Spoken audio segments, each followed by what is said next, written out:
Entonces, hoy, como les había comentado, vamos a ver vinificación. Ahí está mal escrito, recién veo distintos, ¿sí? Bien, vamos a hacer un repaso breve porque ya tienen toda esta información en la primera diapositiva, lo que sería la maceración prefermentativa, el paso a paso, ¿no? El proceso. Primero la cosecha, ¿sí? Se elige la graduación, y después maceración prefermentativa, fermentación alcohólica, remontajes que se dan, descubes, ¿sí? Todo esto lo vamos a ver ahora, yo se los voy a explicar bien. Después del descube, la fermentación maloláctica, que es muy importante en los tintos, y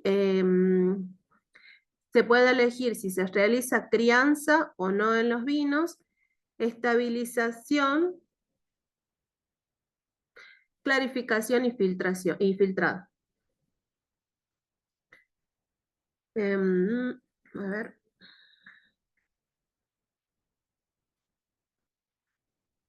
Bien.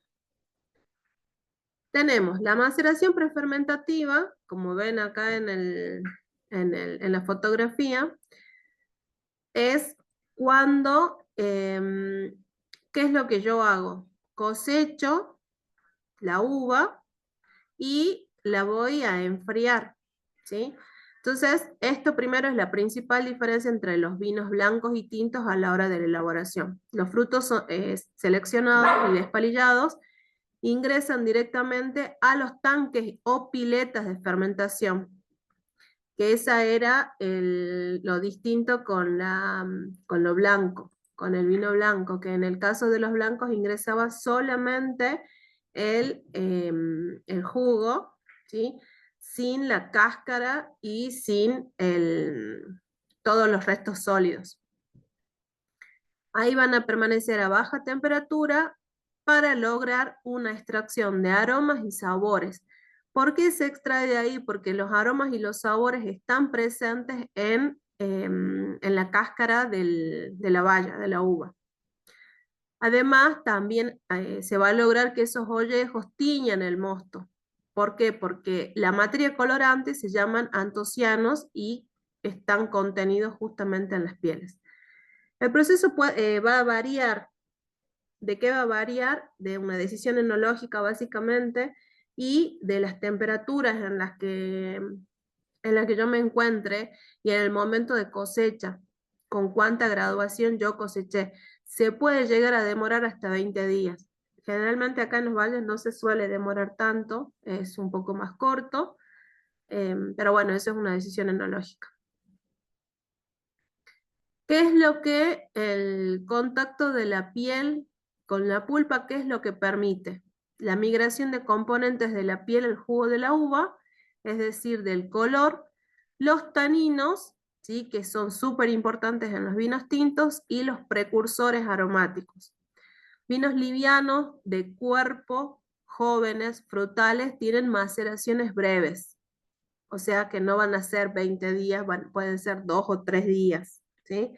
Y vinos con cuerpo que van a criarse en barricas tienen más maceraciones prolongadas para lograr justamente una buena extracción de esos polifenoles. Esos polifenoles son importantes porque después van a permitir que ese vino tenga un buen volumen en boca y me va a permitir también que si yo lo paso por barrica, esos taninos que va a aportar la madera van a poder sostener ese vino, contener el vino y lo van a mejorar. Un recurso para un estilo de la maceración prefermentativa es el skin contact, que es el contacto de la piel por debajo de los 12 grados. Entonces, para una mejor extracción de color y aromas y también para lograr vinos livianos, pero poco tiempo. La fermentación alcohólica, estas burbujas que se ven acá en la fotografía, se dan una vez que yo inicio la fermentación. Esta fotografía es del proceso del vino que elaboro. de este año justamente, no tienen ningún agregado de levaduras secas activas. Sin embargo, como yo les había comentado, la levadura está presente en las bayas, ¿sí? En la pruina de la baya, y ustedes observan cómo tiene todas esas burbujas. ¿Por qué? Porque hay una liberación de dióxido de carbono. Yo les había comentado, y ese proceso también es exotérmico. ¿Qué quiere decir? Que tiene una temperatura, puede llegar a tener una temperatura alta si yo no la controlo. Entonces, puede llegar a demorarse entre 7 y 25 días, y yo siempre voy a tener que controlar la temperatura entre los 25 y los 28 grados. ¿Por qué? Porque yo a esa temperatura garantizo que las levaduras van a tener, van a iniciar el proceso, van a consumir todo el azúcar, y va a llegar a rastros de prácticamente cero de azúcar. Van a convertir todo en alcohol, ¿sí? Si yo no lo controlo, si no controlo esta temperatura, ¿qué me va a pasar? Puede ser que esto no sean 7 días el mínimo, sino sean 3, 4, 5 días, es menor el tiempo, y yo ahí voy a perder también aromas. Por eso es lo importante de mantenerla baja la temperatura de la fermentación alcohólica.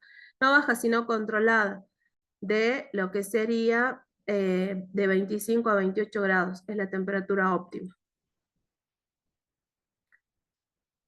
Bien, entonces, la fermentación alcohólica de un mosto o jugo de uva es la acción metabólica de las levaduras que consume principalmente los azúcares naturales de la fruta, transformándola en alcohol, dióxido de carbono, energía calórica, ¿ven? Ahí está el calor que yo les había mencionado, y otras sustancias organolépticas.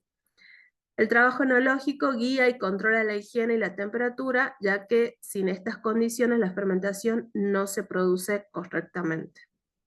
Yo tengo que ir controlando todos los días diferentes parámetros para corroborar de manera física, química, que ese proceso se esté llevando a cabo bien, ¿sí?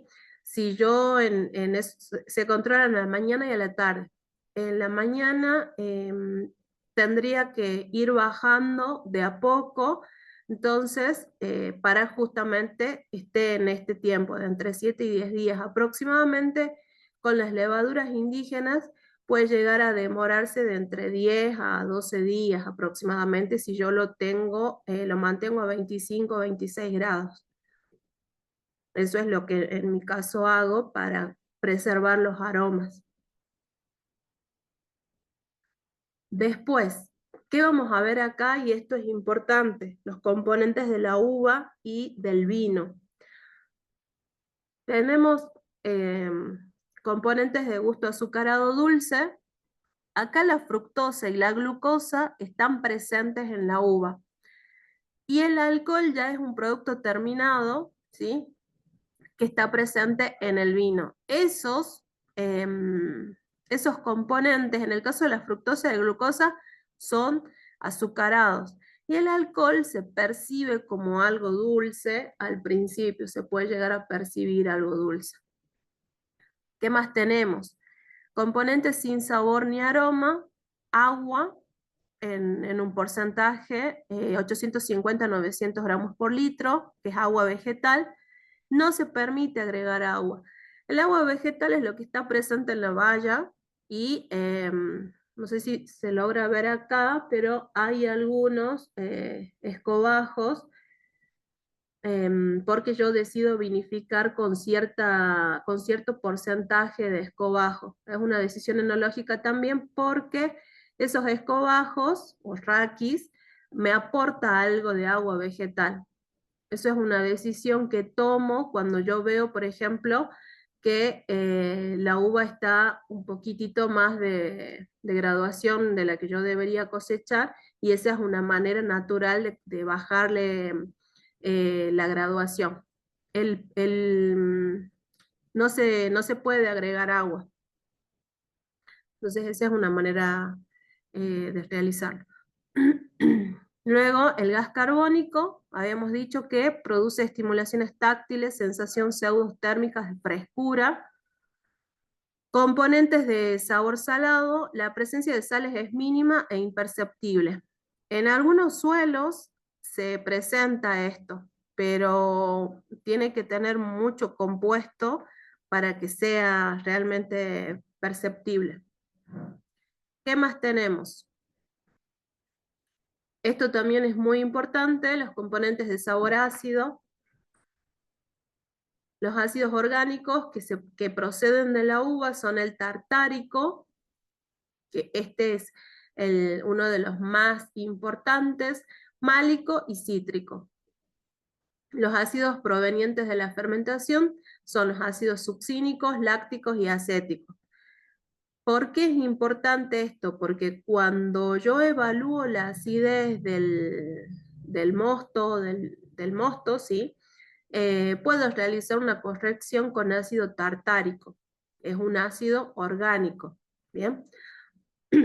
Después, los que provienen de la fermentación maloláctica, tenemos succínico, láctico y acético. El láctico es lo que me va a dar esa acidez que se parece justamente a los lácteos. Y el acético es, cuando está en mínimas proporciones no hay problema, pero cuando hay mucha concentración, ahí sí hablamos de un defecto. Entonces, la acidez fija, todos menos el acético, son fijos porque no se pueden separar del vino por evaporación. La acidez volátil, ácido acético, puede volatilizarse. ¿Y qué es la acidez total? Fija más volátil, ¿sí? Estas dos, es la suma de estas dos. Todo esto se mide en laboratorio. Bien, es muy técnico en realidad de explicarles eso, pero sí quería traerles, porque nosotros hablamos de la acidez que tienen los vinos y es importante saber de dónde vienen y por qué están presentes. Entonces, la acidez total se expresa en base al contenido del ácido más importante, que es el tartárico, es el específico y propio de la uva. La acidez volátil es muy importante porque si yo tengo elevada la acidez volátil, no puedo comercializar el vino y porque tiene un ácido acético importante. Ese ácido acético me recuerda al vinagre. Entonces, hablo de que un vino no está sano y ahí es porque tiene la acidez volátil elevada. Nosotros tenemos parámetros con los que nos regimos, es eso. Luego, continuamos con los componentes amargos y tánicos. Se van a asociar a la materia colorante y a los taninos. Tenemos antocianos, flavonas, taninos. Los antocianos son los responsables del color rojo y de todos los matices que tienen. Las flavonas, responsables del color amarillo y los matices. Por eso yo les había comentado que las flavonas estaban más presentes en los vinos blancos, porque ahí es donde tenemos el color amarillo, pero de todas maneras lo traía para que técnicamente corresponde acá, digamos, a lo que serían los colores. Los taninos son los responsables de la sensación de sequedad y rugosidad en la boca porque coagula la saliva. Cuando esa sensación es muy acentuada decimos astringencia, pero suele ser un término peyorativo. Son sustancias naturales que proceden de las partes sólidas como la piel principalmente, también pepitas y escobajos y son conservantes naturales del vino. ¿Qué van a hacer? Van a garantizar la crianza y la longevidad junto con el alcohol y la acidez.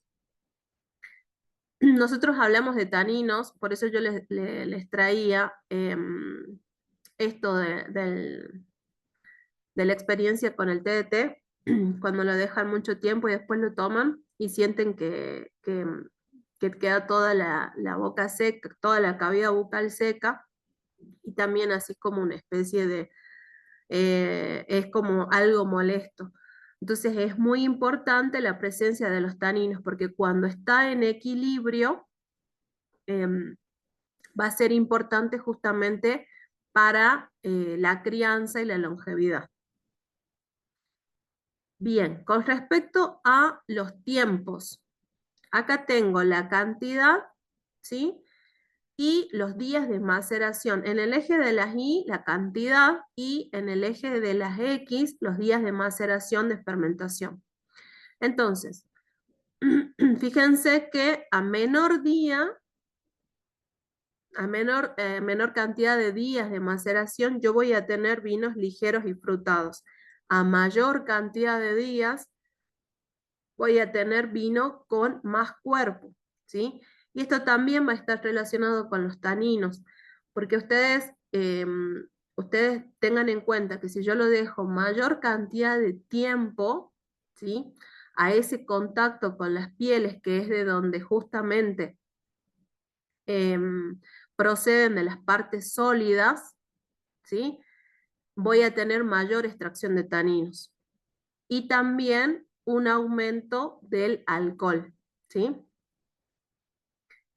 La temperatura, como habíamos mencionado, de 25 a 28 grados y el tiempo de 8 a 25 días. Más días es cuando la uva o se pueden pasar dos cosas, o se cosechó de manera temprana o es de clima frío, entonces necesita mayor extracción de color. Si nosotros hablamos de los valles, no suele tener tanta cantidad, a menos que sea una decisión enológica, o que también tenga una levadura que sea, que lleve el proceso mucho más calmado, más tranquilo. Pero en aproximadamente 10, 12 días ese proceso ya se termina. Bien, entonces, una vez que yo tengo acá, una vez que inicia la fermentación alcohólica, voy a evaluar distintas cosas, ¿sí? Hay operaciones que se realizan en la bodega que yo voy a tener en cuenta qué voy a hacer y en qué momento lo voy a hacer. En este caso es importante este término de sombrero, ¿sí? ¿Por qué? Porque en los tanques, ¿qué va a pasar? Ese sólido, ¿sí? Las pepitas, las cáscaras de la baya y todo lo que yo tenga se va a levantar. ¿Y eso por qué se levanta? Y se compacta de alguna manera. ¿Por qué se levanta? Principalmente por la acción del gas carbónico. Como libera gas carbónico, todo eso se levanta y queda ahí, y abajo solamente queda el jugo. Entonces, yo tengo distintas maneras de hacer de operaciones que van a favorecer el contacto sólido con el jugo. Entonces, porque justamente van a facilitar la extracción de componentes. Esas operaciones de bodega son remontajes, pisonage y delestage.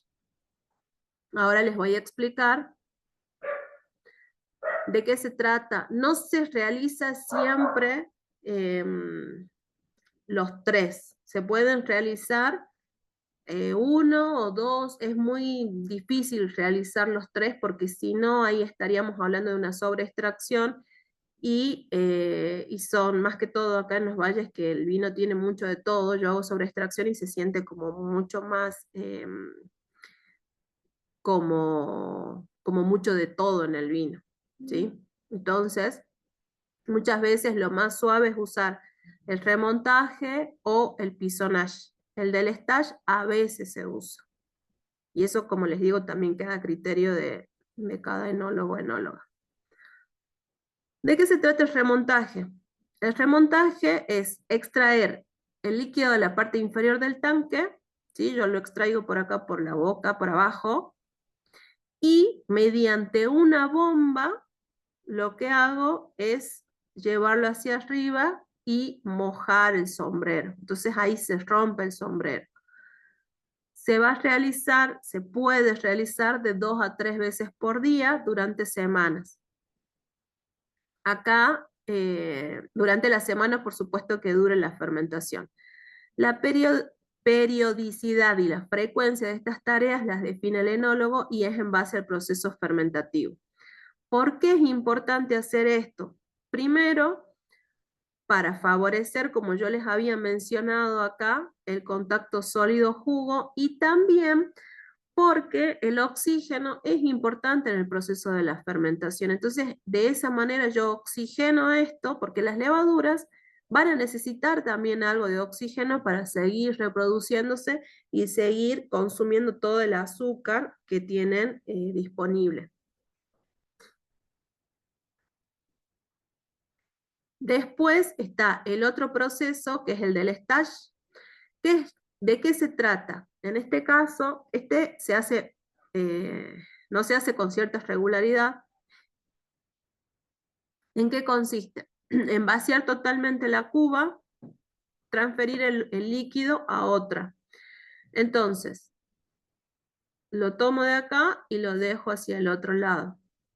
Dejar que el ollejo drene y se prense por su propio peso. Entonces, cuando yo lo saco por abajo, ¿sí? Voy sacando todo esto y lo pongo en otra cuba solito, y el orujo que queda acá en la parte superior, el ollejo, el orujo, va a empezar a drenarse, empieza a extraer el líquido y después, ¿qué va a pasar? Se bombea el mosto hacia la cuba nuevamente. Cuando vuelve a ingresar, golpea el ollejo y se va a remover. Entonces, este es el tanque, ¿ven? Acá está el dióxido de carbono, saco eso de ahí, lo pongo en otro tanque y después de ese otro tanque lo vuelvo a donde estaba y el jugo lo que va a hacer es romper todo eso. ¿Por qué les decía que no se hacía siempre? Porque en realidad es mucho más práctico, más que todo en las bodegas y en el tiempo de vendimia que estamos todos a full. Este remontaje es el que más se suele hacer. Esto se hace cuando yo tengo muy poco color, por ejemplo, ¿sí? Esa es una manera de que yo extraiga más color.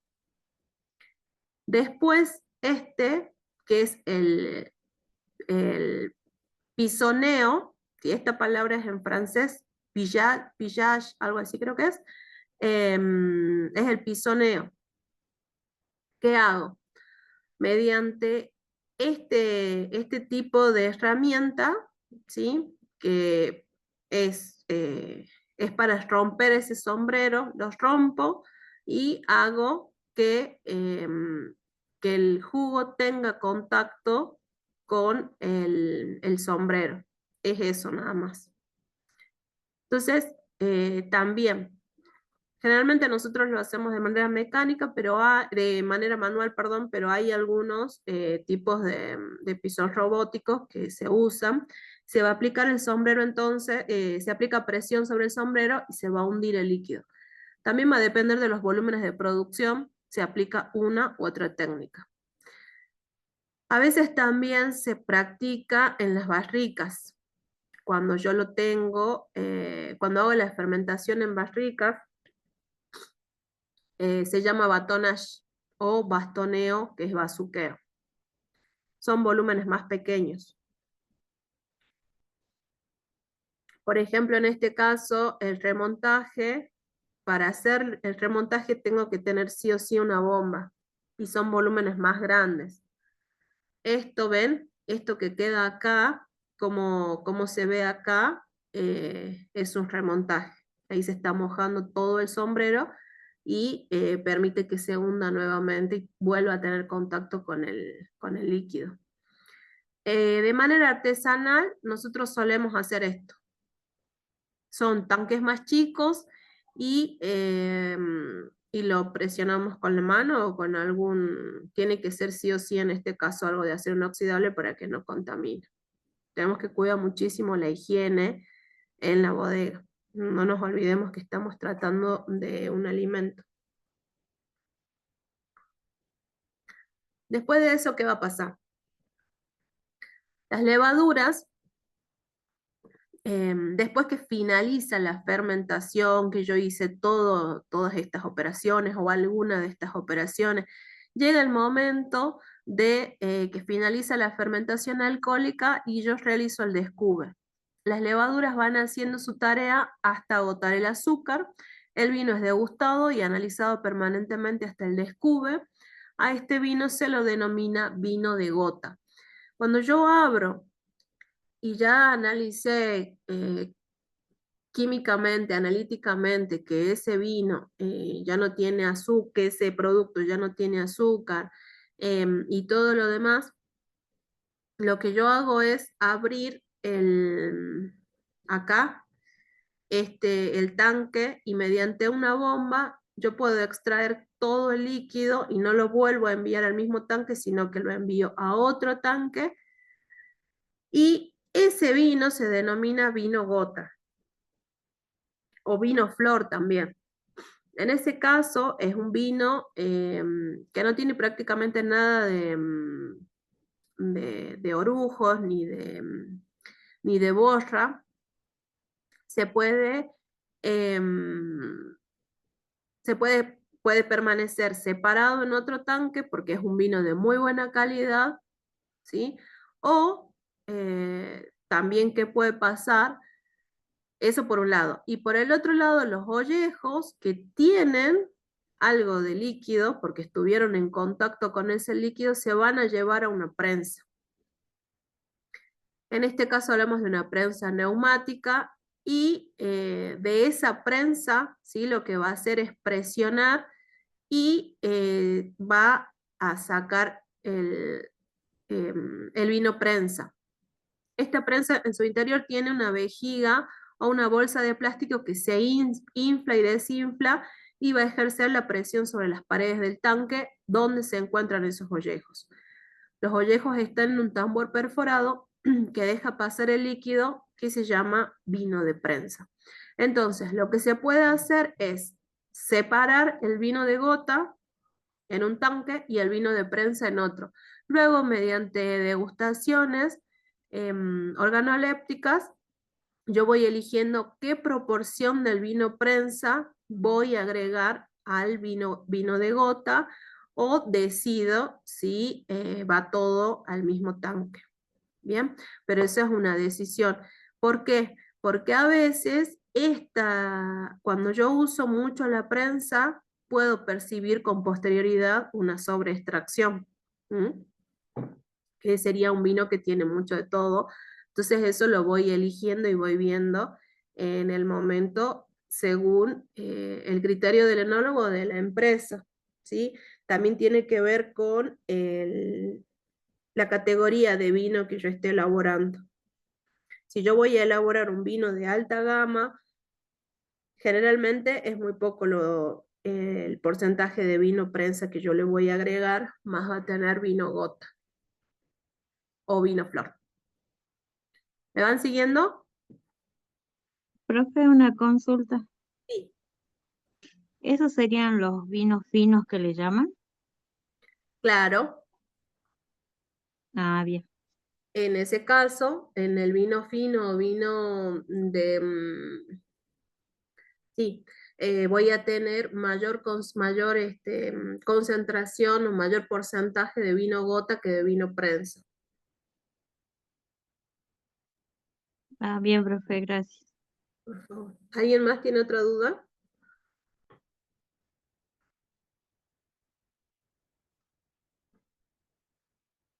Bien, seguimos entonces.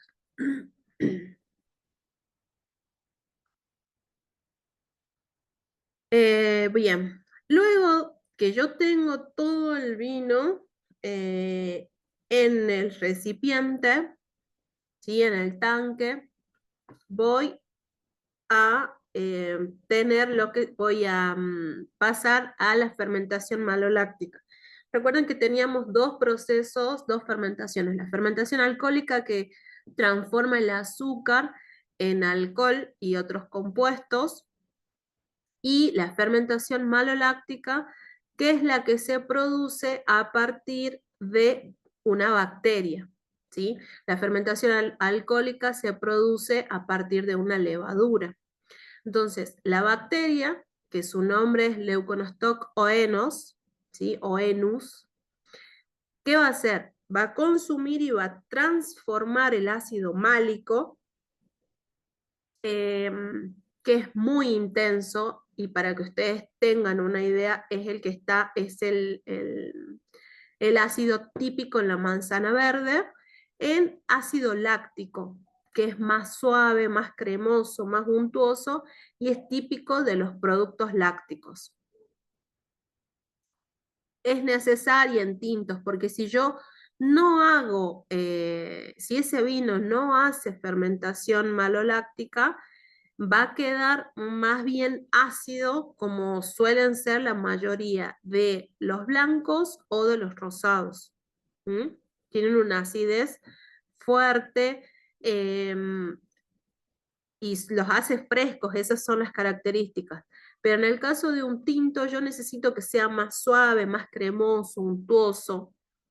Entonces, en algunos blancos sí se hace, pero es muy opcional, porque yo en los blancos justamente busco frescura y acidez. En el caso de los tintos busco más untuosidad, cremosidad. Entonces, la bacteria en su metabolismo además produce diacetilo, que es un precursor del aroma a manteca, y ahí hablamos de aromas secundarios. Recuerden que teníamos tres tipos de aromas: aromas primarios, que eran los propios de la uva; los aromas secundarios, que eran debido a la fermentación maloláctica; y los aromas terciarios, que eran a partir de la crianza, ¿sí?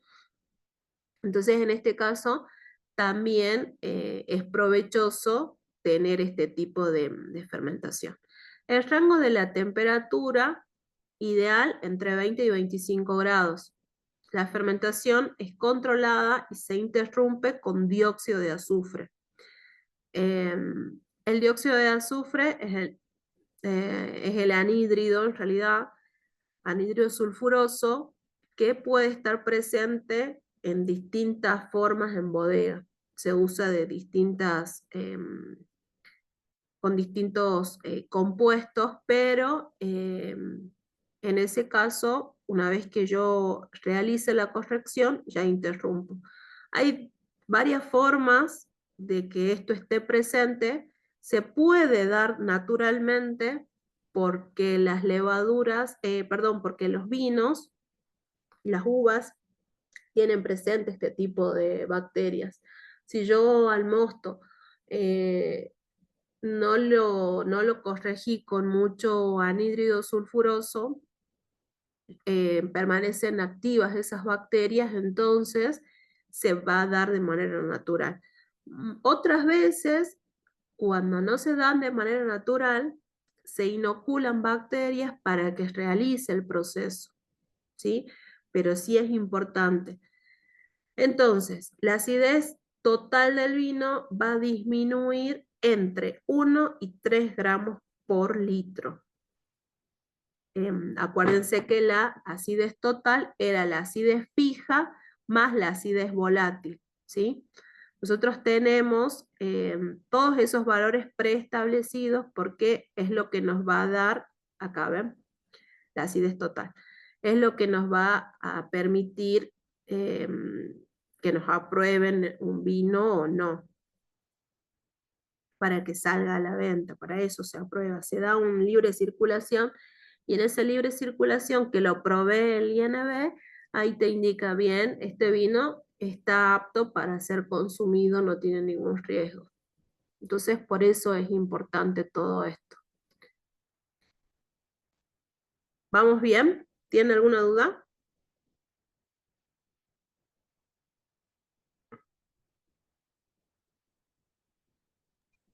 No, profe, yo no.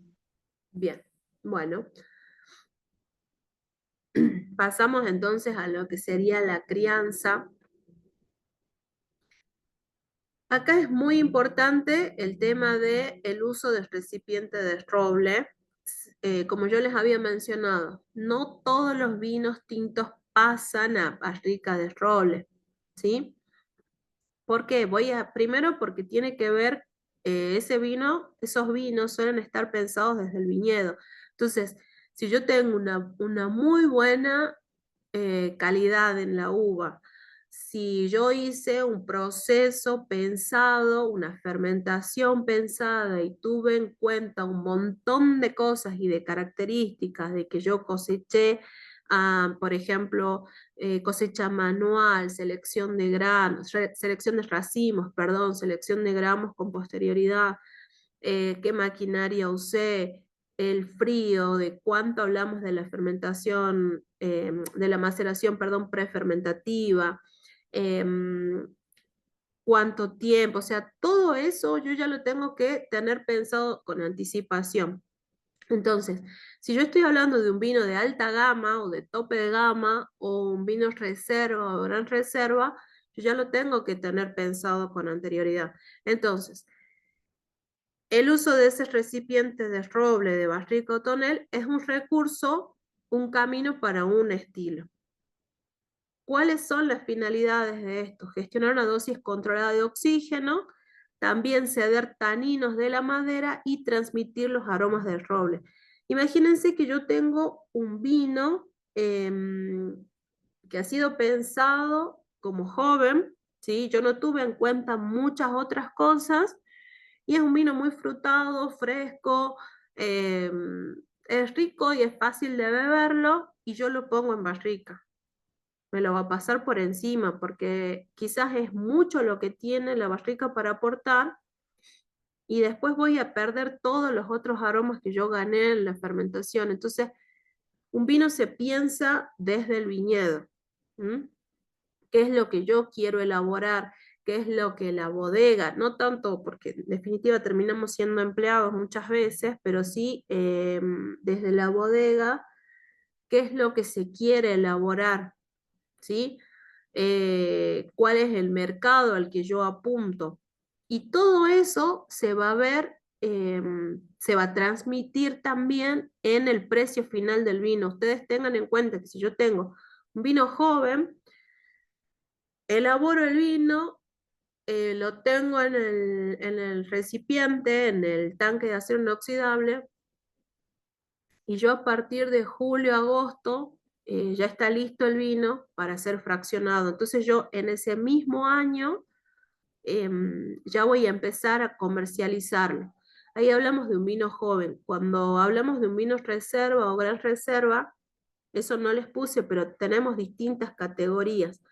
Entonces, no es lo mismo que yo después de que termine ese proceso lo paso 6, 12, 18, 24 meses en una barrica, porque yo después tengo que amortizar el costo, ¿sí? De esos vinos que están guardados en esa barrica, es un tiempo que está, ¿sí? Que es como una forma de mantenerlos, pero a la hora de venderlos, de comercializarlos, ese costo de todo ese tiempo que estuvo ahí en las barricas tiene que ser trasladado al precio. Entonces, por eso es que encontramos en el mercado vinos que son con costos tan elevados, y aparte porque el lugar en el que están, en las cavas de las bodegas, también tienen que estar a temperaturas controladas, tienen que tener una buena humedad, se hacen análisis permanentemente para determinar que esas barricas no tengan ningún tipo de bacteria que le vaya a transmitir alguna enfermedad.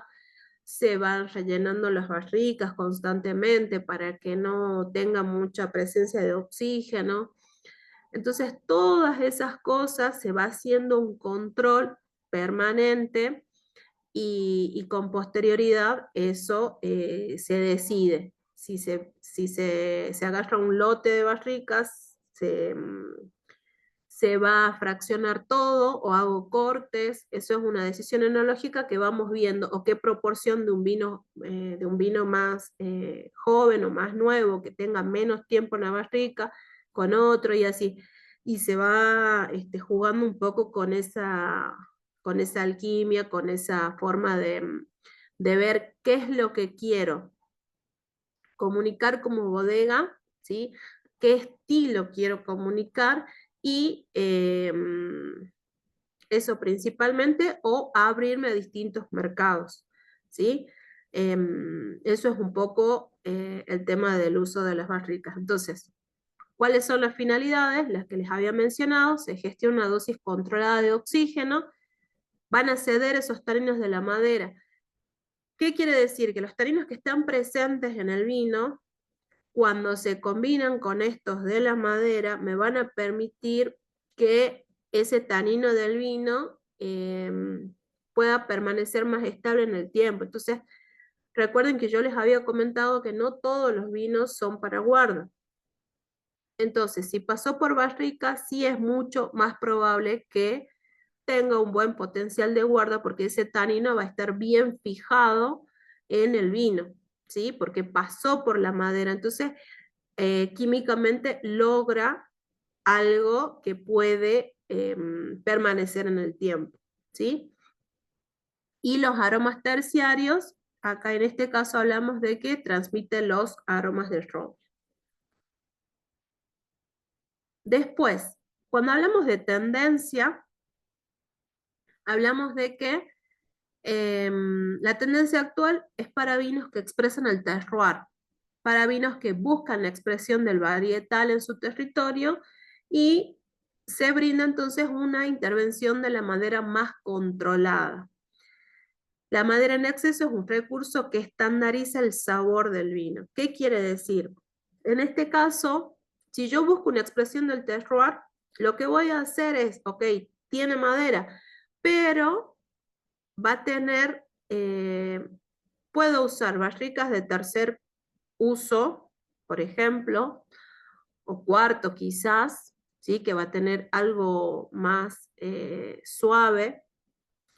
O también otro de los recursos que también se está usando mucho, más que todo en Mendoza, es en este caso los de la fotografía, que son unas barricas o toneles de 1500, de 5000 litros, o las barricas, las de 225 son las que nosotros conocemos, las que comúnmente se usan, 225, 300, eh, o 500, 600 litros, ven que es un poco más grande. Y en el caso de los toneles, ¿qué pasa? Tiene contacto con madera, pero es mucho menor, ¿sí? ¿Qué se busca? Se busca que esa madera esté presente, pero que no me invada. ¿Por qué?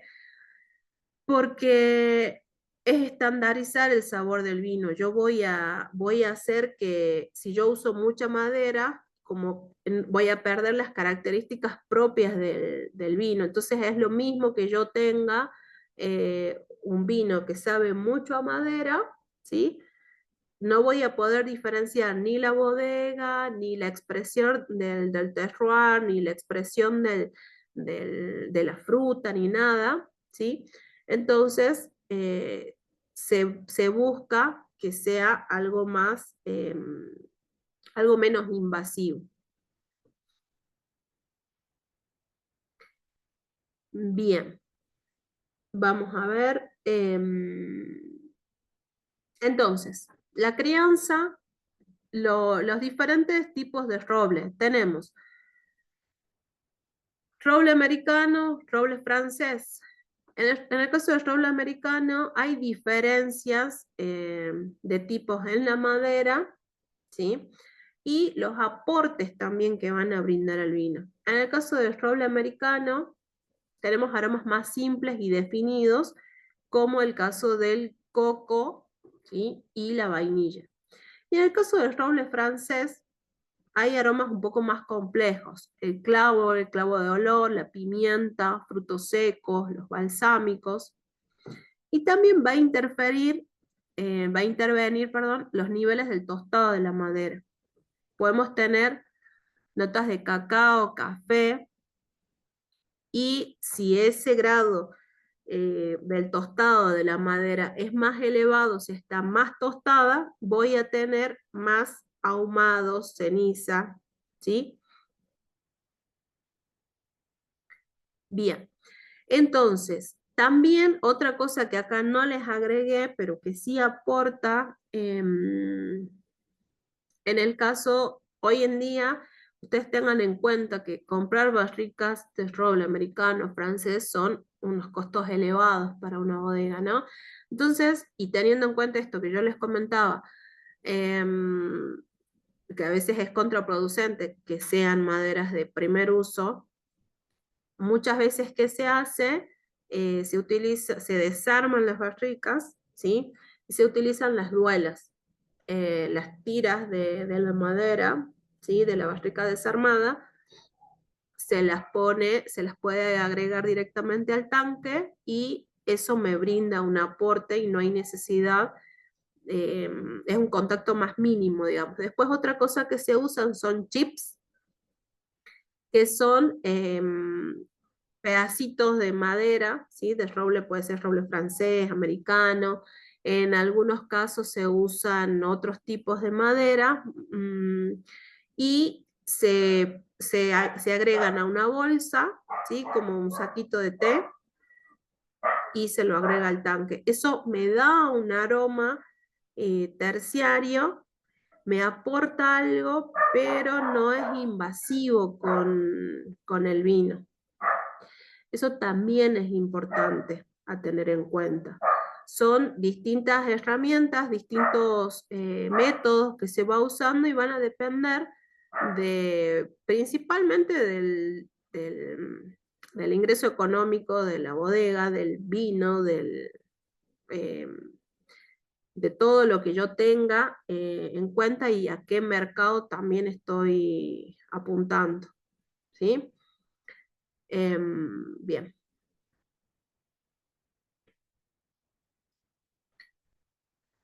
Luego de eso vamos al fraccionamiento, en el caso del taponado. El fraccionamiento, que es el envasado, supone un control de oxígeno para preservar aroma, sabor y color del vino, higiene en toda la línea. La higiene es súper fundamental desde el inicio. Desde que estoy cosechando la uva, yo ya tengo que tener en cuenta la higiene de todo el proceso. Entonces, cuando voy a fraccionar, con más razón, porque ese vino, si se interviene negativamente o si yo no controlé bien algún parámetro, imagínense que yo, después que yo ya envasé eso, ya se fraccionó, ya se envasó todo eso, no hay forma de volver hacia atrás. Quizás en el tanque yo puedo llegar a hacer alguna práctica enológica y puedo salvarlo, pero una vez que ya está en la botella o en el recipiente en el que se encuentre, ya es mucho más difícil. Entonces la higiene es súper fundamental. En toda la línea, las maquinarias y el ambiente de la sala de fraccionamiento. ¿Qué se van a controlar? Se van a controlar los insumos, que las botellas estén adecuadamente, que en el caso de la máquina de fraccionamiento, los picos se laven correctamente las botellas, que tengan una buena presión, los corchos que no estén vencidos, que se encuentren en un estado óptimo, o en el caso de otro sistema de cierre también, que las etiquetas estén bien, que no estén falladas ni nada, que la máquina esté funcionando correctamente, y las cápsulas también con posterioridad a las cajas. Los vinos de media y alta gama suelen estar entre 6 y hasta 24 meses en la bodega antes de su comercialización. ¿Ven? Yo necesito hacer esto, se llama estiva en botella, ¿sí? Ese tiempo que yo lo tengo en la bodega se llama estiva, sí, se llama estiva, y acá están, ¿ven? Se tapan, estivan, ¿ven? Se las guardan, y luego vuelven a la línea para terminar su packaging. Una vez que se considera, es una decisión, como les digo, de la bodega o del enólogo, ya considera que están para la venta, listo, ahí vuelven a la línea y ahí sí se van a etiquetar, ¿sí? Y se van a agregar a las cajas finales ya. En los vinos de consumo joven, la línea de fraccionamiento es continua y completa. ¿Qué quiere decir? En el caso de las líneas de fraccionamiento, cuando es joven, inicia todo el recorrido, se fracciona, se puede usar corcho o tapas rosca, ¿sí? Hablamos en este caso de botellas, ¿no? Se pone la etiqueta, todo, y va a la caja final, ya que, con la que ya va a salir a la venta. En el caso de las otras, cuando están, cuando van a pasar tiempo de estiva en la bodega, no suelen salir con las etiquetas, ¿sí? Por supuesto que se tiene en cuenta, se separa todo con número de lotes y todo, pero se va a ir dividiendo por pallets. Después, los otros sistemas de cierre o envases se pueden fraccionar y envasar en botellas de diferentes capacidades. Hay muchas y hay algunas que son Magnum, Gran Magnum, que son de 1,5 litros, de 3 litros. Hay distintas capacidades, no tan solo la de 750, que es la que conocemos comúnmente. El bagging box. El bagging box es esto. Es esta caja, ¿sí? Que es un sistema que tiene, esto está abierto para que se vea nada más, ¿no? Pero esta caja está toda cerrada, se fracciona el vino acá y se sella al vacío. Entonces, mediante este grifo chiquitito, yo voy abriendo y no hay problema con la presencia de oxígeno porque no tiene nada de esto. A medida que se vaya consumiendo el vino, se va haciendo más chiquito porque está cerrado al vacío, entonces no hay presencia de oxígeno. Y suelen ser de aproximadamente 3 litros. Entonces esto cuando hay reuniones o hay otro tipo de cosas, se suele consumir mucho. En Argentina es muy poco. Hay una que es, por lo menos la que más conozco, Las Perdices, tiene este bagging box. Y después están las latas. Las latas, mediante una evaluación de mercado, se determina que siempre hay muchas formas de ver de qué manera se llega con el vino a las clases más, perdón, a las franjas etarias más jóvenes.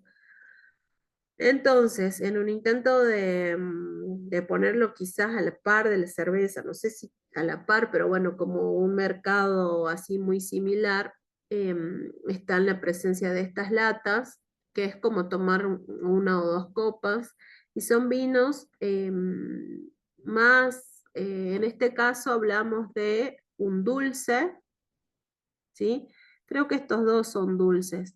El rosado, que está hecho con uvas orgánicas, y este Chardonnay. Ven que está en inglés, generalmente se usan también para exportación. Y después está el tintillo, que es un corte de Malbec Bonarda, que es un tinto suave, frutado, fácil de tomar. Bien. El cierre entonces, ¿qué debe garantizar? No derrame, no contaminación y microoxigenación. Ojo con esto cuando sea necesaria. Yo acá, en el caso del bagging box y en el caso de las latas, no tengo microoxigenación porque no me hace falta. Acá en este caso hablamos de un vino joven, entonces no, la microoxigenación es la presencia de oxígeno en el vino, no me hace falta que tenga. Yo lo voy a tener sí cuando sea un vino de alta gama, cuando esté pensado con un buen potencial de guarda, ¿sí? En este caso no, porque hablamos de vinos jóvenes, pero sí se cumple lo otro, que es que no hay derrame y no hay contaminación.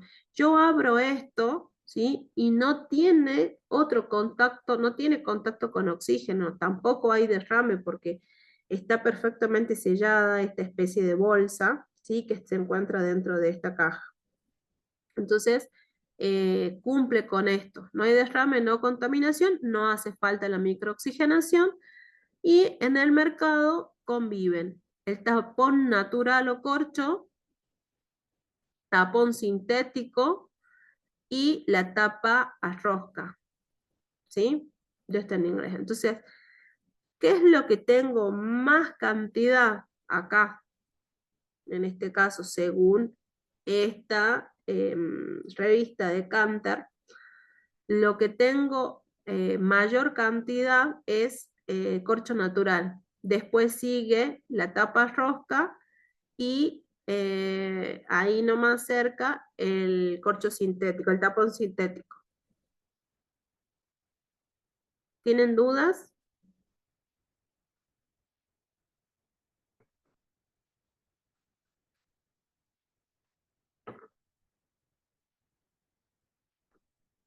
Bien, seguimos entonces. Cuando hablamos de sistema de cierre del corcho, hablamos de tapón natural, llamado corcho, y viene de este árbol que se llama Quercus suber. ¿Qué pasa? Esto sale de la corteza, entonces no hace falta que yo rompa todo el árbol para extraer el corcho. Con la corteza es suficiente, tiene que tener por supuesto un tiempo de el árbol, pero yo puedo extraer la corteza y luego de esa corteza se van sacando así los tapones. ¿Por qué domina el mercado? Por tradición y en la alta gama. Porque yo la mayoría, esto permite sí una microoxigenación. En cambio, en el caso de los corchos sintéticos, no.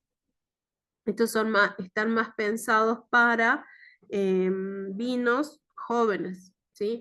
Acá no tengo una microoxigenación porque es algo de plástico. Tiene algunas, acá en este caso hablamos de Amorim, pero hay distintos tipos de corchos en la industria vitivinícola. Vinventions es una marca que trabaja acá en los valles, bueno, y en todo el mundo en realidad, que trabaja a partir de corchos naturales, perdón, sintéticos, pero a partir de caña de azúcar, entonces son biodegradables. Tienen, en ese caso, cuando se trabaja con vinos que tengan un menor impacto en el medio ambiente, con una huella de carbono cero, se usa ese estilo de cortes, cuando son bodegas sustentables y demás, porque se encuentran, están pensados para eso. Bien, acá tenemos, ven acá está Nomacork, este es otro. El tapón sintético y la tapa rosca ganaron mercado en el segmento de vinos jóvenes de consumo diario básicamente. Si son vinos jóvenes, habíamos dicho que 1 o 2 años estaba bastante bien y no hace falta que tenga un intercambio con el oxígeno ni nada. Si hablamos ya de este tipo de corchos, que generalmente los más conocidos acá en Argentina o acá en los valles son los DIAM. La marca DIAM va a determinar, el DIAM tiene un numerito, dice DIAM y tiene un número chiquito, puede ser 2, 5, 10, 15, 20, hay algunos de hasta 30. Eso va a determinar la cantidad de años que está garantizado que ese corcho está pensado para que el corcho esté presente en la botella de vino y garantice la durabilidad de ese tiempo en el vino, ¿sí? Para que permanezca estable. Entonces, está garantizando la inocuidad.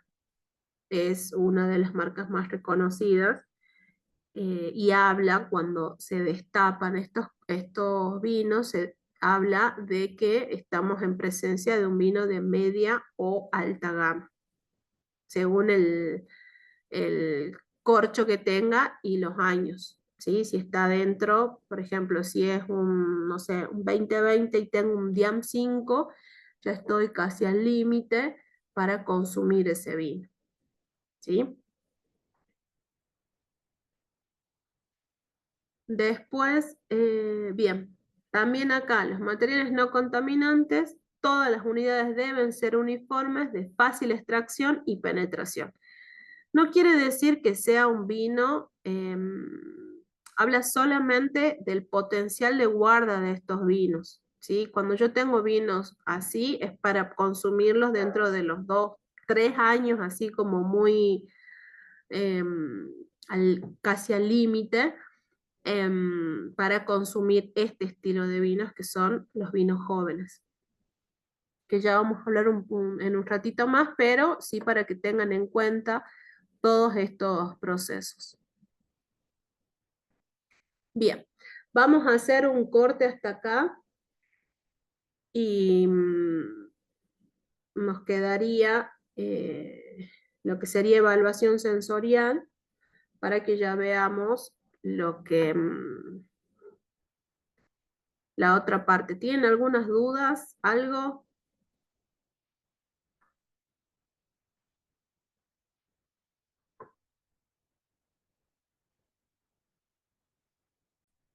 Bien. Vamos a continuar entonces con lo que sería la evaluación sensorial en vino tinto. Recuerden que veíamos análisis visual, análisis olfativo y análisis gustativo. En el análisis visual vamos a tener en cuenta la limpidez, es decir, que no tengan residuos, ¿sí? El brillo, es decir, que no esté opaco el vino, que no presente turbidez, y la fluidez. Cuando yo agito la copa, ¿cómo es esa fluidez? En el análisis olfativo, los aromas primarios, secundarios y terciarios, y en el análisis gustativo vemos los taninos, la acidez, la salinidad que puede estar presente o no, y el amargor. Empezamos entonces con el color de los vinos tintos. Habíamos mencionado que se debe a los antocianos, que son los pigmentos presentes en los ollejos que van a teñir el mosto durante la maceración.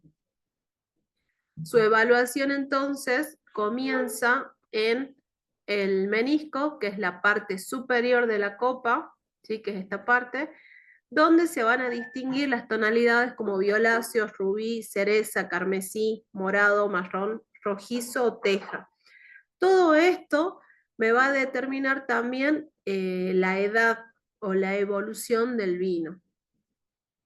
Si es un vino que tiene más tiempo, se va tornando marrón rojizo o teja. A diferencia de los blancos, la evolución de los tintos conlleva colores más apagados por la decantación de los compuestos colorantes en borras y sedimentos.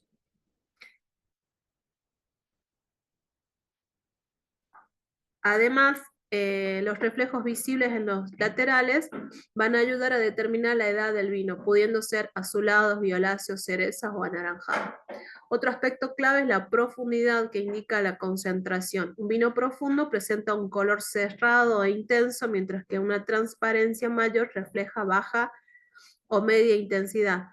Yo les hablaba de intensidad cuando pongo los dedos detrás de la copa, cuando la inclino a 45 grados aproximadamente, cuando le inclino un poco la copa y pongo un objeto o los dedos detrás, y si yo no veo nada es porque tiene una intensidad alta, ¿sí? De lo contrario va a ser baja o media, si veo algo o lo veo, o veo completamente los dedos. Acá en este caso tenemos la mitad de la copa hacia la derecha, lo que sería un tinto evolucionado, y hacia la izquierda un tinto joven. Observen que acá en el caso de los tintos jóvenes tenemos un rojo rubí con reflejos violáceos. ¿Ven? Acá en este caso observamos los reflejos. Y en el seno del líquido, que es en el centro, vamos a tener, ahí se va a observar la profundidad o la concentración. Y en el caso de los tintos evolucionados, voy a tener un rojo, pero va a tener unos reflejos granates. ¿Ven?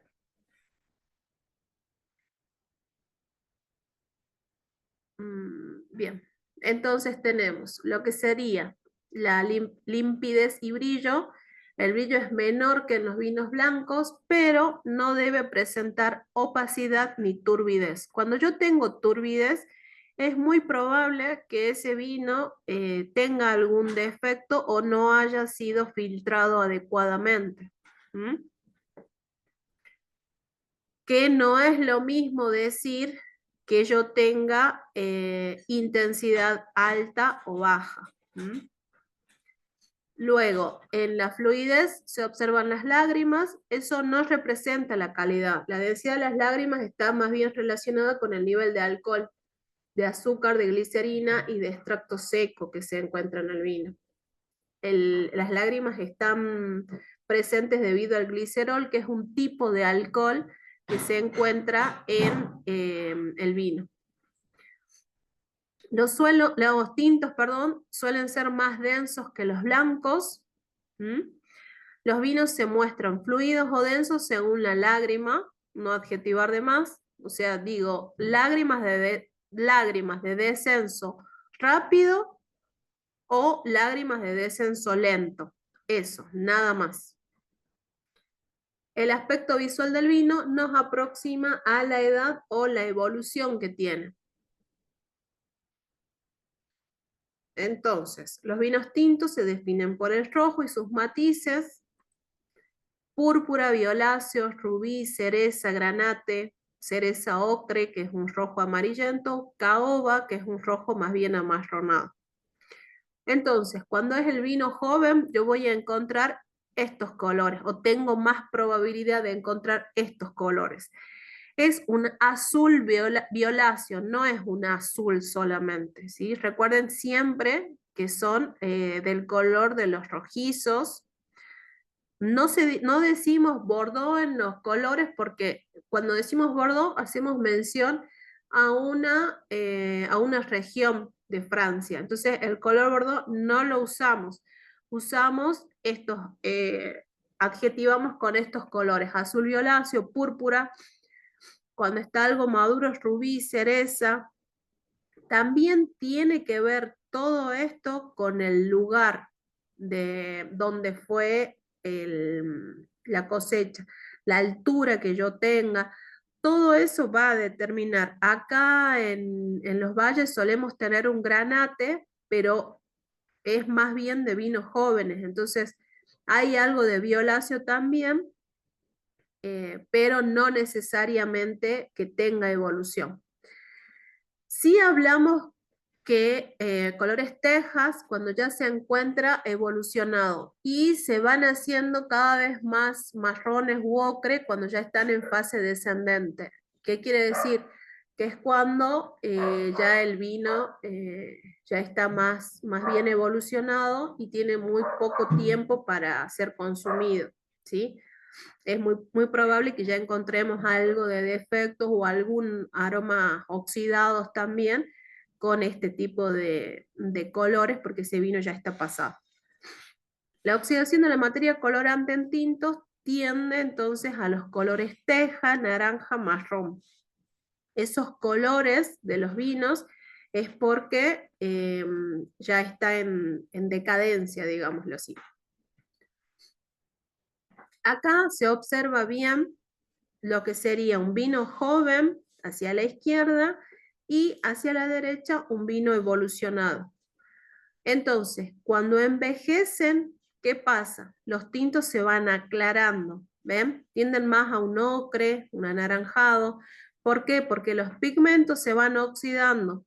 Entonces, como esos pigmentos se oxidan, el oxidado tiende a amarronarse, entonces van a disminuir la intensidad del color.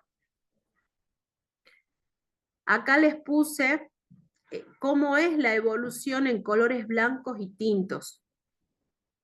Vamos de lo más joven en la punta, en el extremo superior, y en el extremo inferior lo que serían los vinos evolucionados. Entonces acá en este caso de los blancos, un amarillo verdoso pálido, y en el caso de los tintos púrpura, ¿ven? Y va de menos a más, ¿sí? El color. Y acá en el caso de los tintos es al revés. Tengo colores más vivos al principio y hacia el final marrones sí, pero miren cómo los dos tienden a la oxidación cuando ya son vinos que se encuentran pasados o en decadencia. Vamos con los aromas del vino. Esto un poco ya lo vimos, pero les traía esta parte para que retomemos y veamos cómo es el proceso. Entonces, la fase aromática es fundamental en la degustación, ya que los aromas permiten comprender y disfrutar el vino. Las moléculas odoríferas llegan a los bulbos olfativos, tanto por la nariz como por la vía retronasal. ¿Ven? Acá en este sector. Cuando nosotros percibimos por la boca y también se percibe por la vía retronasal.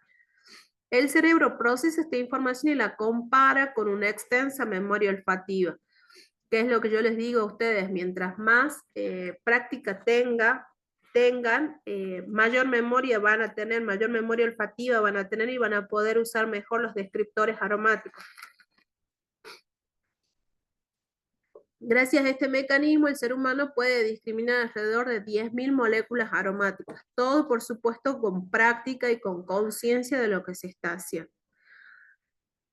Aunque se requiere práctica, ahí está, y entrenamiento para reconocerlas y asociarlas a las características propias de cada varietal y estilos de vino. Si bien es cierto, nosotros tenemos diferentes características que son propias de cada varietal, es cuando hablamos de tipicidad varietal o de estilos de vinos, pero también hay ciertas discrepancias al respecto y tiene que ver con el proceso que nosotros tuvimos, que realizamos, un entrenamiento, ciertas prácticas, ahí podemos reconocerlas y las vamos a asociar.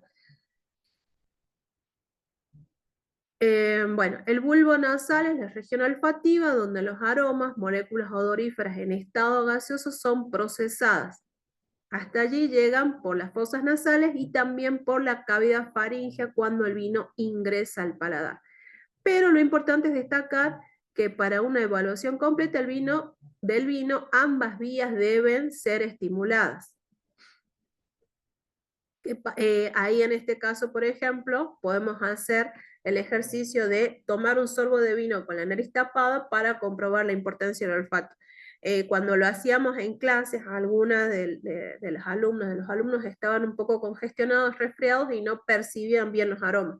Entonces, esa es la importancia, ¿sí?, que reviste todo este tipo de ejercicios. Entonces, en esta región olfatoria existen más de 10 millones de células nerviosas aptas para llevar adelante la labor. Como les digo, todo esto requiere práctica y entrenamiento. Mientras más entrenen el aroma, más van a estar, mientras más practiquen, perdón, todo esto van a ir ampliando esa biblioteca olfativa, esa memoria olfativa, y van a poder percibir mejor los aromas que se encuentran en los vinos.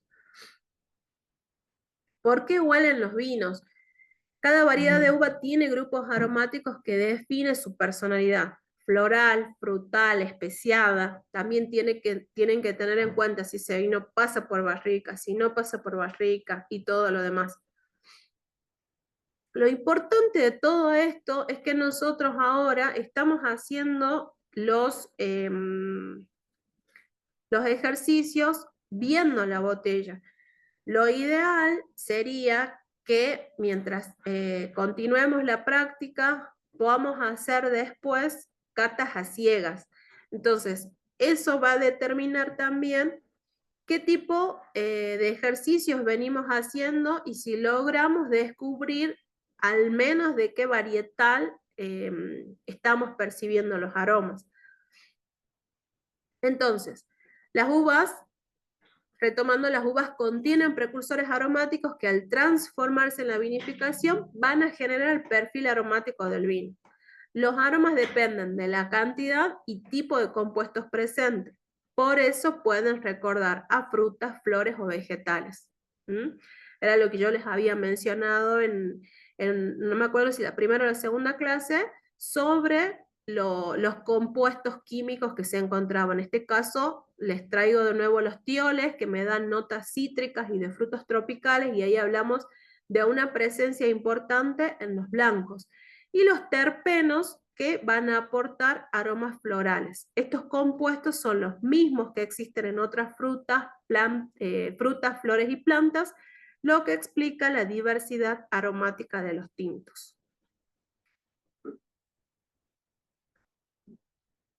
Con respecto al análisis olfativo, habíamos mencionado aromas primarios o varietales, corresponden a los componentes aromáticos y volátiles de cada cepa o variedad. Dan la expresión frutal al vino. Luego tenemos los aromas secundarios o de fermentación, que corresponden a componentes que resultan de la microbiología de la fermentación alcohólica u otras fases de elaboración. Entonces, cuando yo tenga aromas secundarios, va a depender, en este caso, de, por ejemplo, la levadura que yo usé. Si no usé levadura indígena o autóctona y usé una levadura que me determina determinado perfil de vino, voy a obtener determinados aromas secundarios. Los aromas terciarios o bouquet corresponden a la evolución o combinación de los componentes como consecuencia del tiempo y el oxígeno. Los aromas terciarios están determinados por la crianza, básicamente, ¿sí? Recuerden que tenemos estiva en botella, que puede permanecer esa botella un tiempo en la bodega, y ahí también suceden procesos reductivos dentro de la botella que se van a ir combinando entre diferentes componentes químicos del vino y me van a ir cambiando toda esa percepción. Entonces, todo eso va a depender del tiempo, por supuesto las temperaturas y todo lo demás, teniendo en cuenta que esté en una temperatura estable y que se encuentren en un lugar adecuado. Y el oxígeno, recuerden que en el caso de los corchos naturales hay una microoxigenación, que es algo muy pequeño, pero que está pensado para que mejore, no para que empeore. Entonces, los aromas primarios más habituales en tintos: frutas rojas, fruta negra, frutos del bosque, hierbas, vegetales, flores, rosas, violeta. Hay algunas, pueden haber ahí otras, pero son estas las más. Recuerden siempre que el color me va a determinar, el color del vino me va a determinar el tipo de fruta que yo voy a tener presente o flor. Y hablamos de hierbas o vegetales cuando ahí en la primera clase yo habían percibido ustedes el pasto recién cortado, ¿sí? Los vegetales también.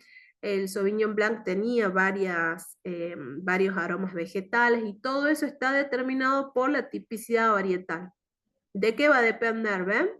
De la variedad, el estilo de vinificación, y en el caso de la evolución en los vinos jóvenes predomina el perfil frutal y fresco.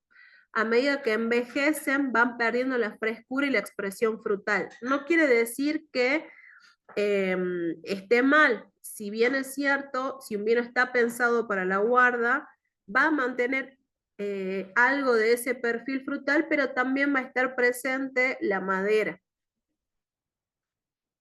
Acá está la rueda de aromas, que es lo que ustedes tienen, y va a estar determinado generalmente en estas áreas, ¿sí? En lo que serían, ahí dice específicamente las frutas de los vinos tintos, las bayas, las frutas de árbol, y en el caso de lo floral, lo vegetal, que se encuentra predominantemente en este sector, y en el caso de las notas lácticas, que son debido a la fermentación maloláctica que se van a encontrar acá.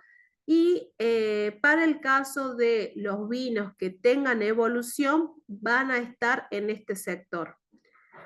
Entonces, acá tenemos, y acá me faltó escribirles, pero bueno, esos son igual acá se especifica, ¿no?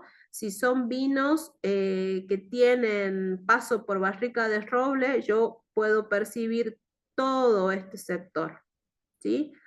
Esta es la rueda de aromas que ustedes tienen ahí, que yo se los pasé de la primera clase. Entonces, ¿qué vamos a encontrar? Frutas negras y bayas, frutas rojas y bayas. Y tenemos todos estos listados. ¿Para quiénes principalmente o más, o hay más posibilidades? Para el Cabernet Sauvignon, Malbec, Tempranillo y Syrah. Y en el caso de los Pinot Noir, Grenache o Garnacha, ¿sí? Que es lo que nosotros conocemos, Merlot, Nebbiolo es una cepa de Italia, que acá casi no la tenemos, pero estos tres sí. Son vinos mucho más livianos, ¿sí? Ahí tenemos presencia de frutos rojos. Y en el caso de los vinos de arriba, están presentes mayormente las frutas negras. También, como les había mencionado, ¿de qué va a depender? Del estilo de vinificación, del lugar, ¿sí? Del lugar en el que se encuentre. Entonces, no tan solo de la variedad, eso es muy importante, del momento de la cosecha también. Entonces, no es que se hace entrenando, sí hay más probabilidades de tener esto, pero no quiere decir que sí o sí tengan. A veces en uno de estos Cabernet o Malbec tengo algo de presencia de frutas rojas, ¿sí? Puedo llegar a tener quizás una cereza confitada, un arándano rojo, hay algo de granada también. Y eso va a depender, como les digo, de la percepción de cada uno de ustedes y el entrenamiento que tengan. Acá les escribí, les comparto eh, una generalidad en realidad, ¿sí? Y acá en este caso les puse el Cabernet Sauvignon y el Merlot. Miren que tienen los mismos componentes prácticamente.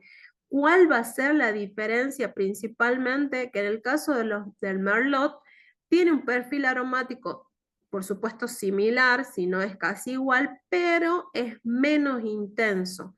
Y acá en el Merlot se resalta mucho más la fruta que los pimientos, ¿sí? El pimiento, recuerden que viene dado por las metoxipiracinas, que son los compuestos químicos. El regaliz, nosotros no estamos muy acostumbrados a esta especia. El regaliz es lo que nosotros podemos percibirlo mejor con el caramelo media hora. Ese es el aroma del regaliz, que es lo más parecido, digamos. Después, en el caso del Malbec, va a depender también del momento de cosecha y demás. También podemos tener frutos negros, más que todo acá, en los valles calchaquíes. Tenemos ciruela, hay algo, perdón, podemos encontrar algo de ciruela, frutas roja madura y flores rosas o violetas. Por ahí con las flores a veces, las rosas sí porque hay mayor cantidad acá, pero la violeta no tanto, y también podemos, algunas tienen algún aroma así muy aproximado a la lavanda. En el caso de los Syrah, ¿qué tenemos? Podemos tener frutos negros, frutas roja madura, distintos tipos de especias, ¿sí?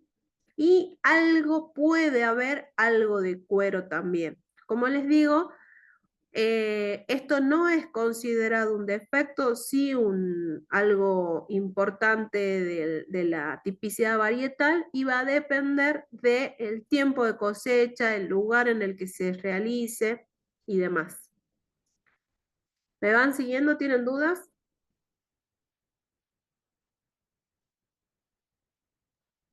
No, profe, yo no tengo ninguna. Bien.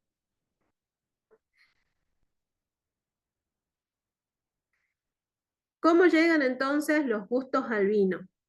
Tenemos, los principales gustos del vino provienen de los compuestos presentes, habíamos mencionado, en la uva y en la fermentación. Tenemos dulce, amargo, ácido y salado.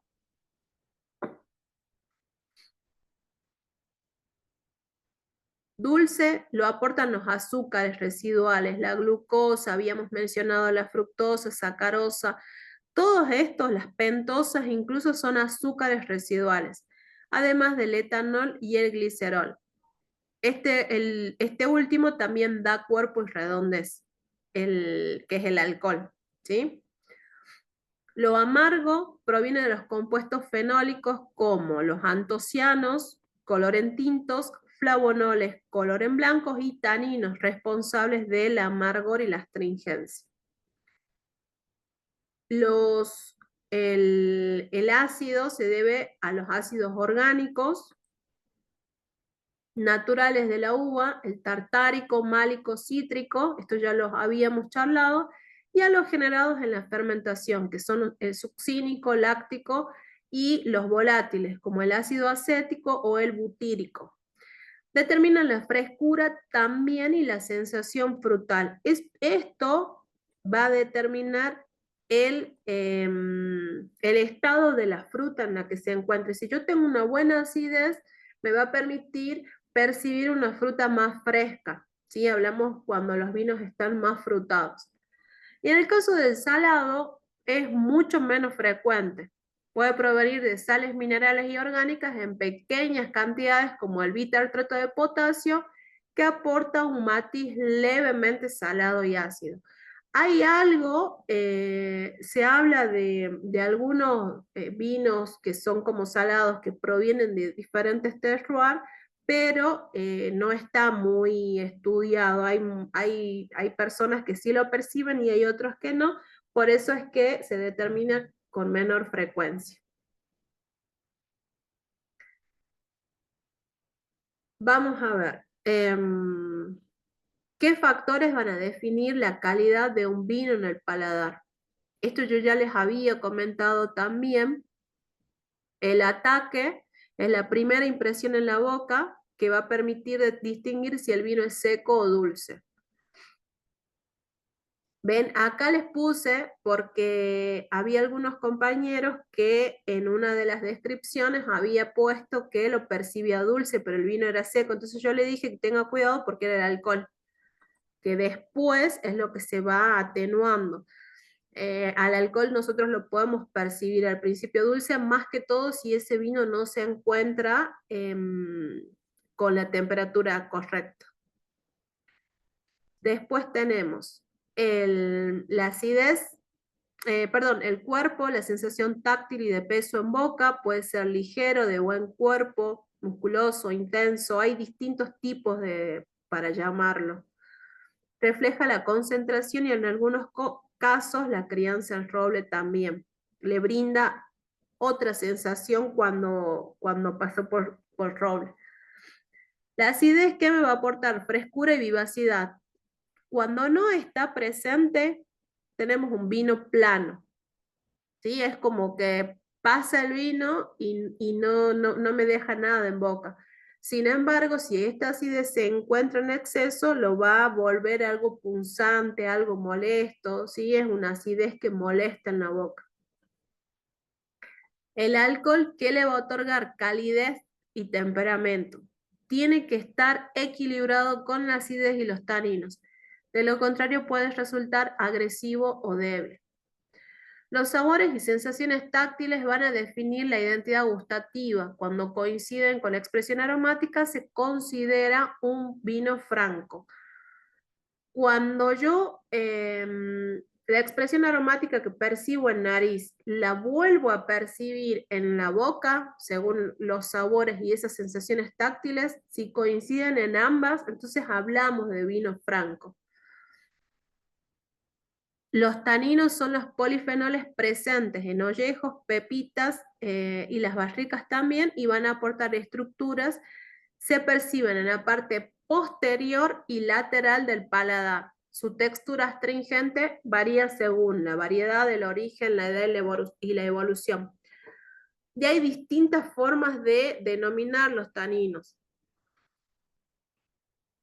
Cuando un tanino puede ser rudo, cuando es molesto, por ejemplo.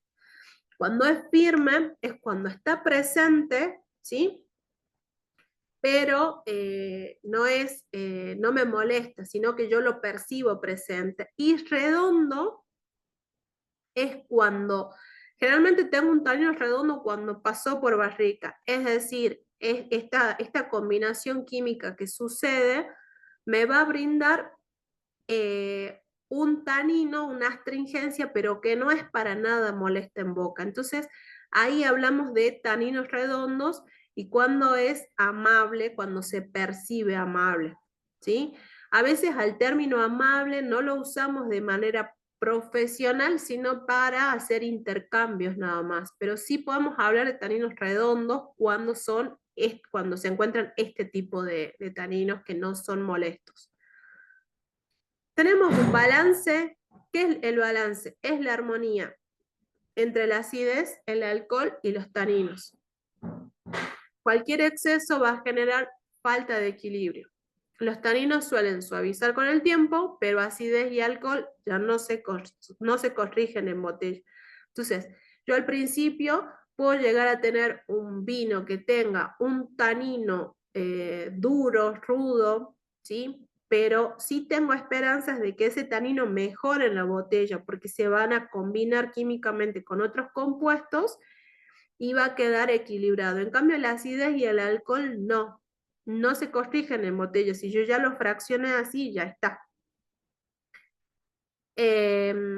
Sí, el tanino, porque yo si lo pruebo puedo decir, bien, esta botella me compraría otra porque percibo que tiene un potencial de guarda. Yo creo que este tanino puede redondearse en 1 o 2 años, por ejemplo, ¿sí? El largo de boca es la persistencia de sabores tras tragar lo que va a definir la calidad. Entonces, se mide en caudalías y un buen vino debe perdurar al menos de 15 a 20 segundos, siempre hablando de tintos, ¿sí? Si yo cuento hasta de 15 a 20 segundos, es porque tiene un buen largo de boca. Y el retrogusto es la combinación de aromas que ascienden por vías retronasal y sabores percibidos por las papilas. Generalmente coinciden con los descriptores aromáticos y gustativos ya identificados. Pasamos al análisis gustativo. Hablábamos de los taninos, que son los componentes naturales del ollejo, responsables de la sensación de rugosidad y aspereza. ¿Qué es lo que pasa con los taninos? Que neutralizan una enzima de la saliva, lo cual produce la sensación áspera. Deben ser dulces, amables, nunca agresivos o duros. Para esto se debe cosechar con madurez completa del racimo, madurez polifenólica. Las variedades del ollejo duro, por ejemplo el Cabernet Sauvignon, tienen taninos más ásperos. Las variedades de ollejo más blando, por ejemplo el Malbec, tienen taninos más amables. Son generalidades. Cuando hablamos de taninos positivos o negativos, los positivos son los dulces, los amables, maduros, bien integrados, firmes, marcados, incipientes. Incipientes es cuando está en su primer estadio, cuando sé que es un tanino que va a evolucionar correctamente conforme pase el tiempo. En cambio, si tenemos, en el caso de los taninos negativos, serían duros, ásperos, verdes. Cuando tengo taninos verdes, por ejemplo, es cuando yo coseché antes esa uva, antes de alcanzar una maduración polifenólica, entonces voy a tener ese tipo de taninos. Desequilibrados, invasivo o demasiado astringente. Un tanino puede estar algo duro, perdón, y mejorar con la guarda en la botella. Para eso es fundamental que la uva se haya cosechado estando madura. Si la uva se cosechó cuando el tanino aún no había madurado del todo, no se pulirá, aunque transcurra mucho tiempo en botella. Esto tiene que estar demasiado verde para que no mejore ese tanino. Y es muy poco probable que se realice. Las prácticas están determinadas para realizarlas dentro de un rango. Y de última, si yo llegara a tener por ahí un tanino algo verde, puedo hacer un corte previo a todo, al fraccionamiento con otro vino que haya cosechado cuando la uva estaba más madura. ¿Sí? Bien. Luego tenemos el análisis gustativo. Sí, seguimos con lo mismo, perdón. Tenemos la acidez, la salinidad y el amargor. Esto ya lo habíamos charlado. La acidez da equilibrio al vino, aporta frescura y vivacidad. La salinidad aportada por las sales y los ácidos minerales del vino, como el bitartrato de potasio. Y el amargor también, por los complejos fenólicos del agua y por los taninos. Acá, miren la importancia del equilibrio. ¿Qué tenemos? El equilibrio se da con el balance entre la acidez, los taninos y el alcohol. Cuando yo tengo estos tres componentes equilibrados, hablo de un vino que se encuentra en óptimas condiciones. Si a mí me resalta la acidez, hablo de que es un vino desequilibrado, ¿sí? Cuando alguno de estos tres está por arriba de los otros, es cuando ese vino está en desequilibrio. Dependiendo, como yo les había leído, les había mencionado, en el caso de los taninos puede mejorar en botella y el acidez y el alcohol ya no. Entonces, si me falta acidez, es un vino plano. ¿Mm? Si tengo demasiado alcohol, va a ser molesto también si no tengo los demás componentes. Entonces, todo esto tiene que estar en perfecto equilibrio. Y se realizan mediante la fermentación y antes del fraccionamiento. Para eso, justamente para prevenir todo eso, se realizan análisis físico-químicos, más que todo para la acidez y el alcohol. Los taninos es más una percepción que otra cosa. Bien, antes que me olvide, voy a tomar la asistencia.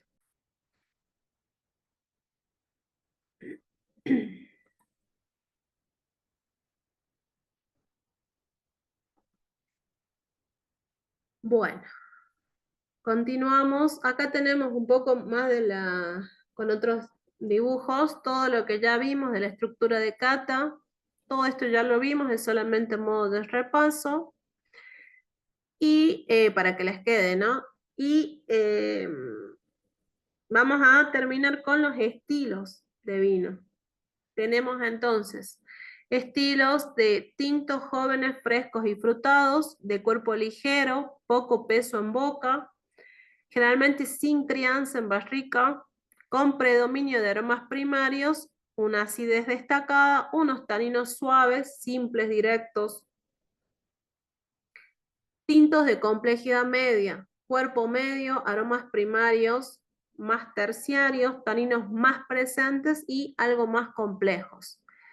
Y tenemos después los estilos de tintos de gran complejidad, de cuerpo completo, vinos de mucha estructura, buen volumen en boca, aromas primarios más terciarios que suelen estar muy presentes, aromas de fermentación maloláctica o aromas secundarios también muy evidentes, una acidez equilibrada, una buena complejidad y una relativa capacidad de guarda.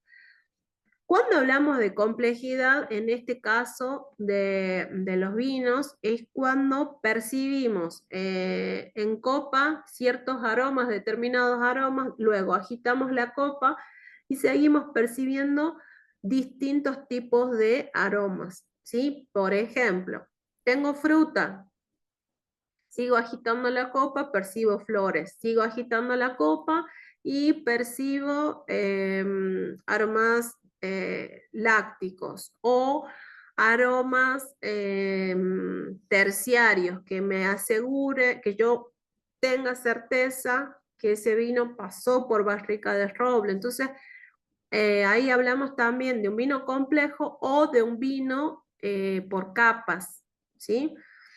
Todo eso va a determinar, ahí hablo también de un vino eh, que es distinto a medida que yo voy agitando la copa, que voy moviendo la copa.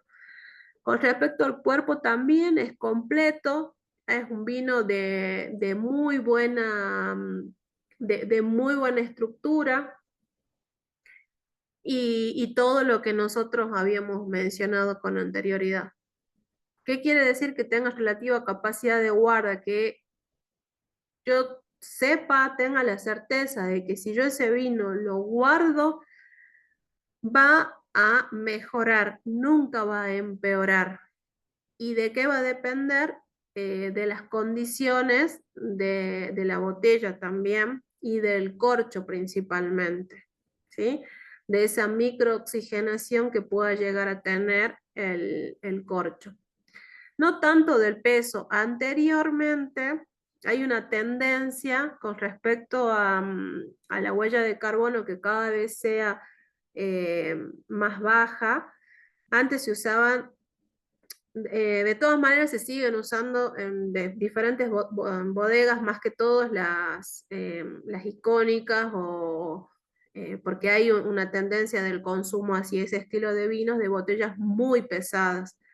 Yo no les quise poner eso porque que yo tenga un vino, yo puedo tener un muy buen vino en una botella que sea liviana, porque eso en definitiva no tiene un intercambio con el exterior, lo único que puede llegar a determinar es el corcho.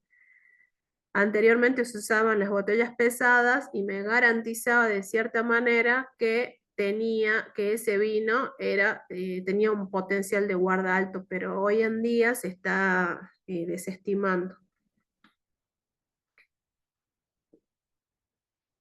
Bien, vamos a terminar con lo que sería servicio, la temperatura. Ojo con esto, es un mito que el tinto tiene que servirse a temperatura ambiente. Nunca, jamás debe superar un límite máximo de 18 grados centígrados. ¿Por qué? Por arriba de 18 grados el vino se nota más alcohólico, lo cual va a interferir en la apreciación. Y ojo que el frío también, el frío excesivo, va a tornarlo demasiado tánico, o sea, se va a percibir muy tánico y va a aplacar los aromas. El frío excesivo además adormece las papilas e interfiere en la degustación. A menor estructura y volumen en el vino, se permite bajar la temperatura. Tintos del año, tintos jóvenes sería, ligeros y frutados, deben servirse a menor temperatura que los tintos estructurados y de guarda. Debe buscarse la temperatura en la que el vino se exprese mejor. Y acá les puse cuáles son las temperaturas de servicio de los vinos tintos secos. Jóvenes de 13 a 14 aproximadamente. Con poca crianza de 14 a 16. Ven que acá, por ejemplo, dicen que el frío excesivo torna tánico y aplaca los aromas. Ustedes tengan en cuenta que los jóvenes no tienen demasiado tanino presente, entonces ahí sí le puedo bajar la temperatura. En cambio, los vinos que tienen poca crianza, de 14 a 16 grados, y vinos con estructura, ahí sí ya subo un poquito, de 15 a 17 grados centígrados. Eso es muy importante porque el tanino va a estar no va a estar molesto, se va a percibir bien, ¿sí? ¿Qué otra cosa más para indicarles acá? Vamos a ver, el tema de la temperatura, no sé si a ustedes les pasó, pero acá en los valles es muy importante la temperatura y acá en los valles son muy pocos los lugares en los que los vinos están realmente que se sirven a una temperatura adecuada, o sea que ojo con eso. Tiene una razón de ser y esto para ustedes es fundamental que lo sepan. Las temperaturas de servicio son muy importantes para ustedes, ¿sí? Si hablamos de tintos jóvenes con algo de crianza o bien con estructura o vinos con potencial de guarda, también los llamamos vinos de gama media alta, ¿sí? Todos esos estilos de vino, es muy importante las temperaturas, porque también tiene que ver con los maridajes. Así que eso para que lo tengan presente. Bueno, eso sería todo entonces. Finalizamos. ¿Tienen alguna duda?